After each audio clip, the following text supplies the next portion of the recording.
Coming up next on Arizona Horizon, we'll handicap the early field of an increasingly crowded governor's race with ASU pollster Bruce Merrill. We'll look at the funding challenges of maintaining and improving Arizona's roads and bridges. And we'll learn about a mentoring program that helps government agencies and nonprofits sharpen their management skills. Those stories next on Arizona Horizon.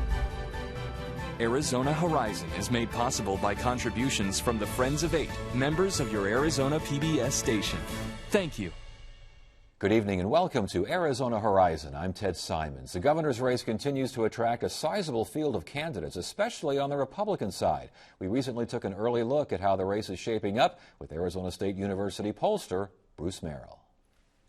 Always a pleasure. Good to see you again. Thanks for joining us. Good to be here with you, Ted. All right. Let's talk about the governor's race on the Republican side, because that's where the crowd seems to be. What are your thoughts? Well, I think, first, you're right. I think I don't see any really strong Democrats so far. Now, some could emerge. You have Fred Duvall as announced. But I just don't. I think it's really going to come out of the Republican side again this year. There's 100,000 more Republicans than Democrats. Democrats don't vote in as high as percentage as Republicans do. So I think the next governor is likely to be a Republican. With that in mind, let's start going over some names and give me your opinion. We'll start with the latest name to emerge, and this is this ex-GoDaddy executive, Christine Jones. What do we know about her? Well, we know she's a successful business person. She's an attorney. She was the general counsel, I believe, of GoDaddy. Made some money when GoDaddy went public. I've met with her. I think she's committed to public service. I think she's more of a moderate than the other two. I think she's a long shot. But I think the scenario that may develop, I think the two top contenders, Ted, are really Bennett and Doug Ducey. And they each have their own constituencies, but they're both very conservative. And if they really divided the Republican vote, if they get into a shouting match and beat each other up, there could be room for the first time in a long time for a moderate Republican like Christine to be a player at least. You mentioned Ken Bennett, Secretary of State, and Doug Ducey, the state treasurer, as most likely at the top of the heap.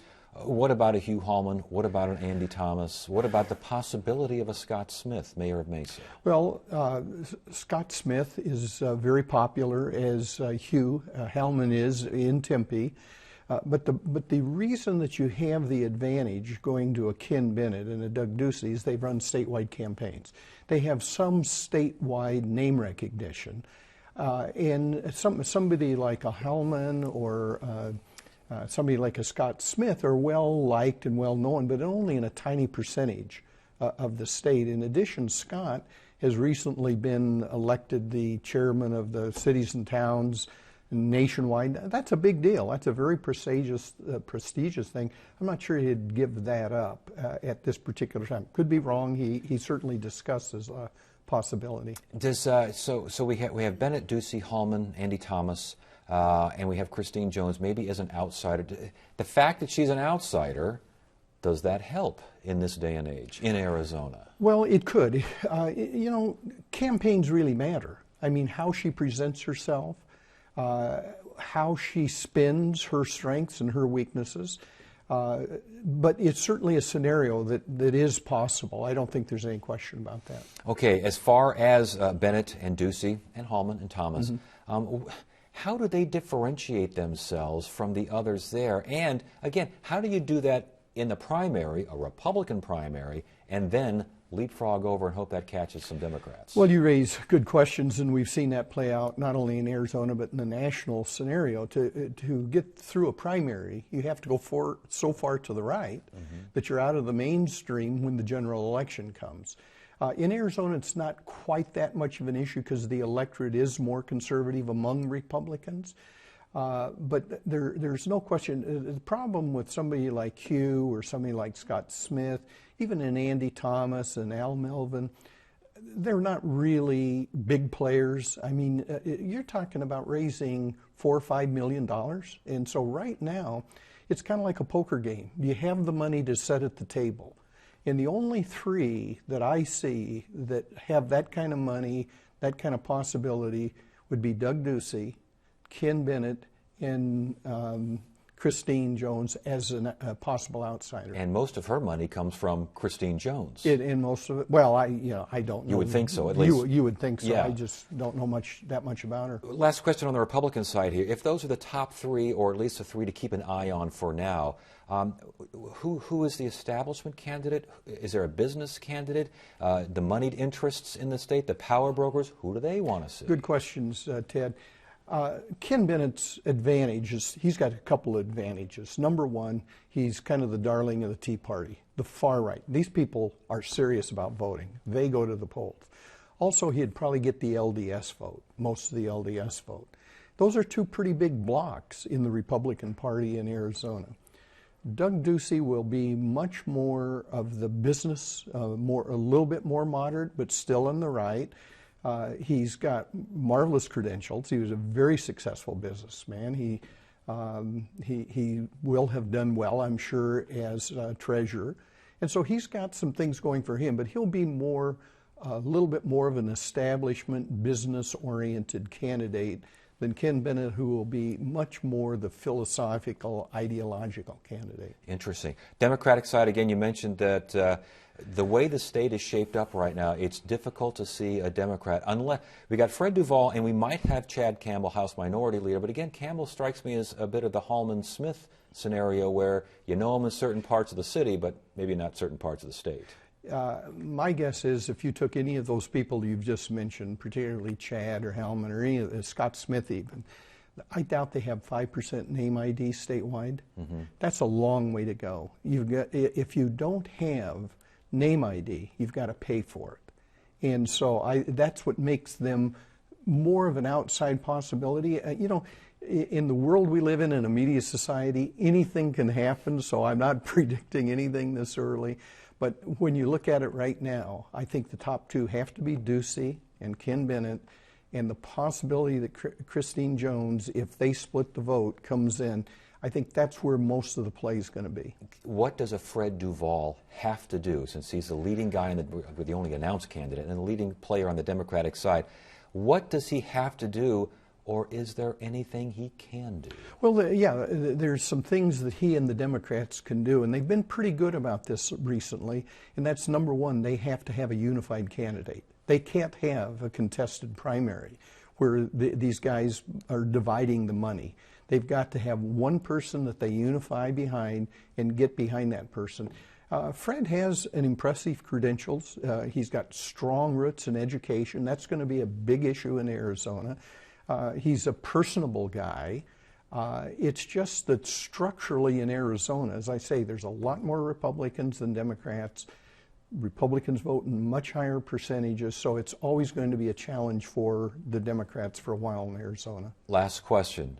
What is Governor Brewer going to do? And if she does decide she wants to go ahead and fight this and maybe run again, all bets off? All bets are off. Everything would change. And there's been rumors that she's been trying to do that legally to see if there's any possible route that she could do that.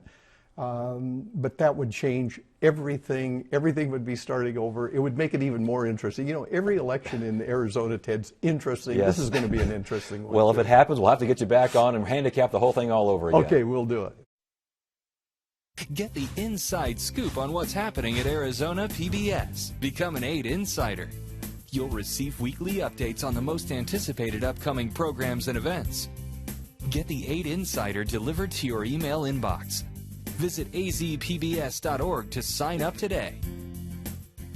According to a new report, Arizona's roads and bridges are in relatively good shape. But is the state prepared to maintain what exists and build new infrastructure?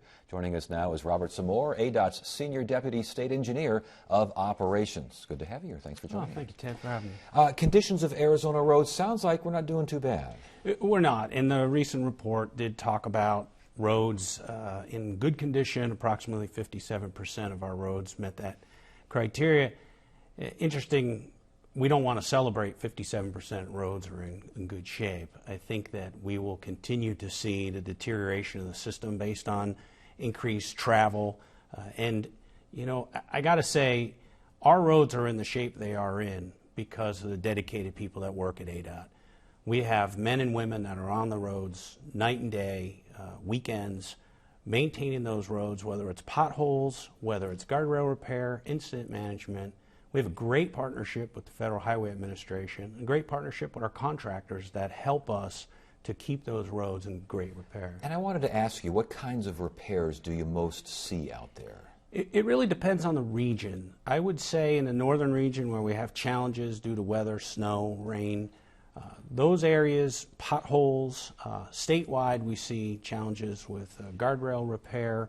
I didn't mention bridges, but bridge decks become a challenge due to different de-icers or salts that are used during snow clearing operations. So it's a myriad of challenges, sign knockdowns, but in general, the crews are very proud of the work that they've been able to do, and this ranking reflects that. As far as maintenance, how often are roads in Arizona in need of maintenance? Is there some sort of rotating schedule, some sort of planning that's involved? Yeah, typically we would design roads with a design life. Let's just say 10 years might be a typical road maintenance cycle. However, as I mentioned earlier, our crews are out there based on vehicular accidents, sign knockdowns, potholes that come up. Those unexpected repairs are done routinely throughout the year. Now let's get to bridges now. The condition of Arizona's bridges a little better even than the roads, huh? Yeah, we ranked very well. The age of our infrastructure also plays a part here. Relatively new infrastructure. The urban areas certainly have been in an expansion program, and so we see newer bridges may be designed with a 50-year life, but I mentioned earlier some challenges due to weather in the North Country do pose a significant workload for us. With these bridges, is it more of a maintenance deal now as opposed to building new? What seems to be the focus? Well, good question.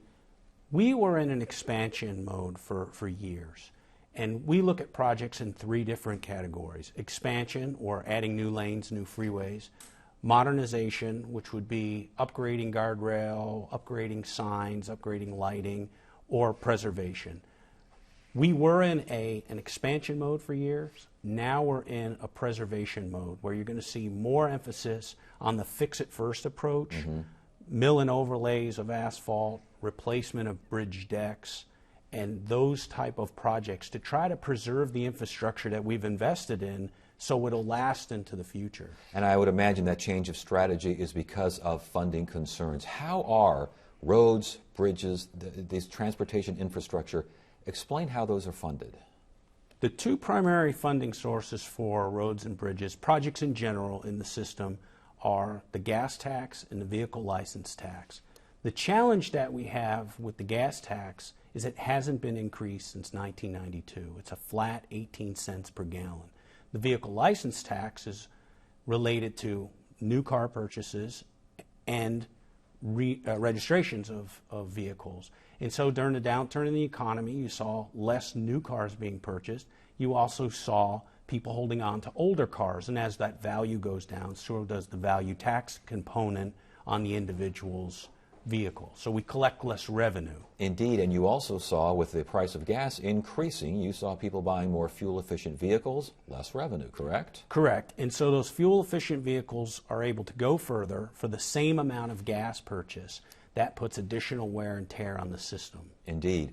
Federal funding, seeing less there as well? Seeing some downturn in federal funding, but I will say primarily we look to the federal government, our partners at FHWA, to supply the lion's share of the funding that we use currently for projects. Okay. I read about a $350-some-odd million budget cut involving maintenance and roads and these sorts of things, but it sounded a little confusing. Explain, has there been a budget cut regarding this particular issue? When we talk about projects, we look at a 5-year construction program. The 5-year construction program is based on the cash flow available based on projections of the gas tax and the vehicle license tax. We have seen a downturn in both of those revenue sources, and so we had to trim out of our 5-year projections approximately $350 million out of the 5-year program. And that program goes before the State Transportation Board every year, and we roll out public hearings in the spring, specifically March, April, and May, and then that program is voted on. And so the 5-year horizon has about $350 million less than it did the year before. Now, this is a rolling horizon? It is, and so we're at about $5+ billion for the 5-year program. It averages out to a little over $1 billion a year per fiscal year for projects. With that in mind, and with the funding sources as they are, what's being done to look at perhaps something more stable, a more dedicated funding? So what's going on out there? There are a lot of ideas being discussed. The policymakers are looking at everything from increase in the gas tax, looking at indexing the gas tax, a sales tax. Here in the Maricopa County area, we have a half-cent sales tax dedicated to funding freeways. There are other options available to us through public-private partnerships. There are a lot of options on the table. Obviously, none of them are popular because in one way or another, we need to fund that. But the importance of putting Arizona on that global economic freeway to make sure that we are a player in the global economy, we need to fund those freeways, those local roadways, to maintain that network so that we have a vital economy. And real quickly, you mentioned lawmakers are looking at ideas. Are they seriously looking at these ideas? I know here in the region it was a topic at the Transportation Policy Committee through MAG today. I know that we have been talking. There's a transportation trade corridor alliance that's out there looking at these opportunities, looking at freight opportunities, looking at rail. On the long-term horizon, we'd like to see an I-11 come in and continue to connect us to the global economy. So I know that they're looking at them, and they're looking at those funding opportunities. Robert, thank you so much for joining us. Thank you very much.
Intel has developed a skills-based volunteering program that offers free mentoring to nonprofits, schools, and government agencies in a variety of business management principles.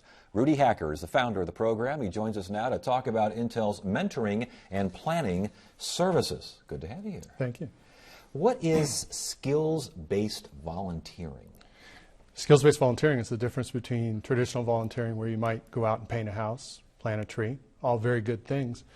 But what we're trying to bring to the table is a higher leverage volunteering opportunity where you get advantage to people that have skills in perhaps information technology, marketing. All the things we have at the company are available as resources for nonprofits to leverage. And these are Intel employees basically volunteering in their areas of expertise. Absolutely, absolutely. And the program is called Mentoring and Planning Services. How did you come up with this?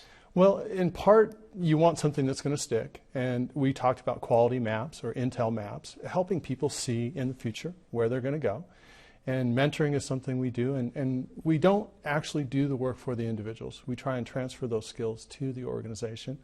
So we're helping them develop a map and create a future for themselves. I found that interesting. This is Intel now, but you're focusing on business management principles. First of all, what are those principles? And I think some would say, well, Intel should be concentrating more on computer chip making or some sort of high-tech endeavor. No, Intel has a long history of being involved in the community, and the corporate affairs has set up a terrific program where our employees can actually go out during work hours. And in fact, all the volunteer time that we provide, Intel pays $10 to the Southwest Alliance for Excellence. And it's a terrific program. We're very proud of it. And essentially, it's energizing for our employees, too. Give us an example now. Free mentoring to nonprofits and schools and government agencies and such. Was Gilbert Fire Department one of the folks you worked with? Gilbert Fire is one of our premier projects. Pat Grog is an employee and lives in Gilbert. And we had done a previous project with Gilbert Town Council and helped them with basically creating a vision for 20 years from now. An offshoot of that was they said, we have some problems with a backlog of paperwork. Could you help us streamline the environment?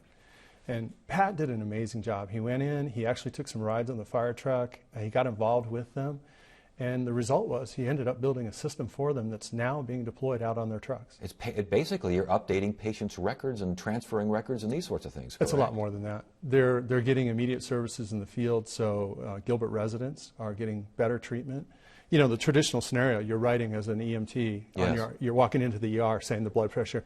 Now they all have it right there. It's a ruggedized device, and the records and retention and all the follow-on work happens much faster, too. Interesting. Now, you also work with EVIT, the school out there. Talk to us about, because that had to do with rebranding, correct? Yeah, East Valley Institute of Technology is a tremendous facility. There's 6,000 students out there.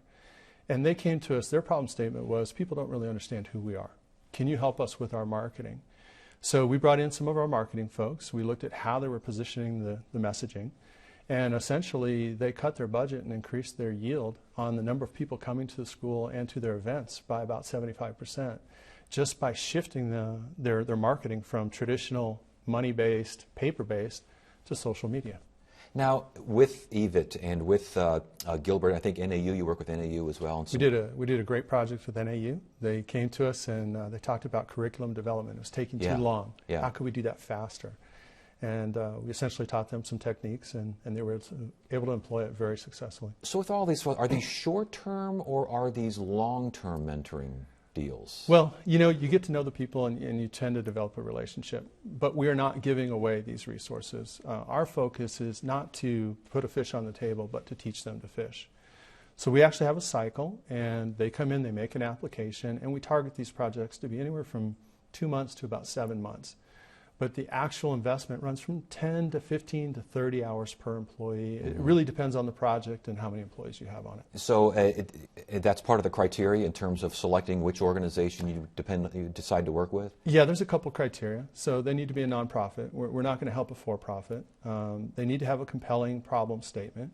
And we need to believe that they're actually willing to transfer those skills into their organization. It's a big component of it, as well as safety, and it's got to be a good problem. It doesn't sound like it. It sounds like you've got employees ready to go, as opposed to maybe I'm coming to you with my nonprofit and you got to find an employee to match the particular challenge. No, we have a vetting process. So inside Intel, we have what we call the DOT tool. It's called Development Opportunity Tool.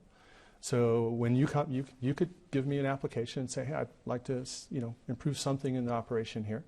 We would post that out, or we'd go to somebody that we know has that background and say, hey, we know you're experienced with this. Would you like to come in and work on this project?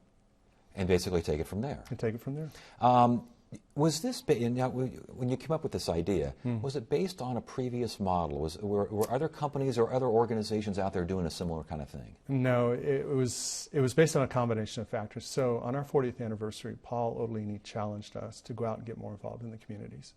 And he said, to back that up, I'm going to put $10 out for every hour that you put out into the community.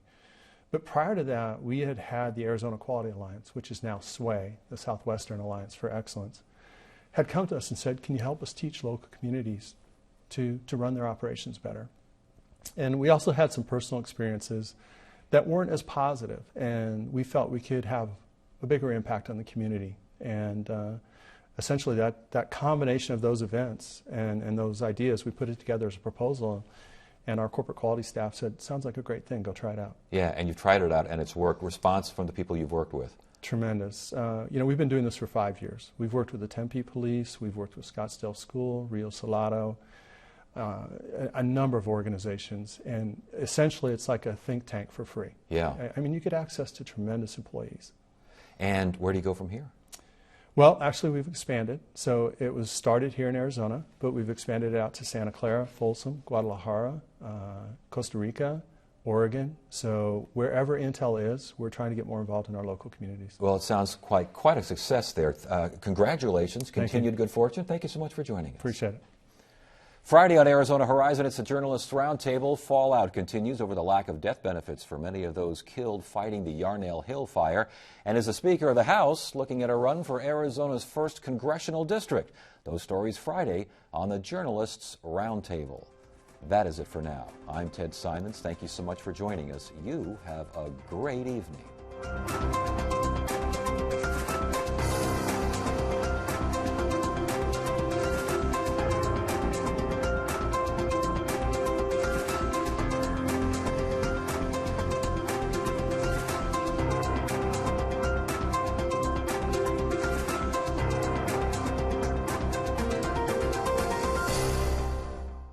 Arizona Horizon is made possible by contributions from the Friends of Eight, members of your Arizona PBS station. Thank you.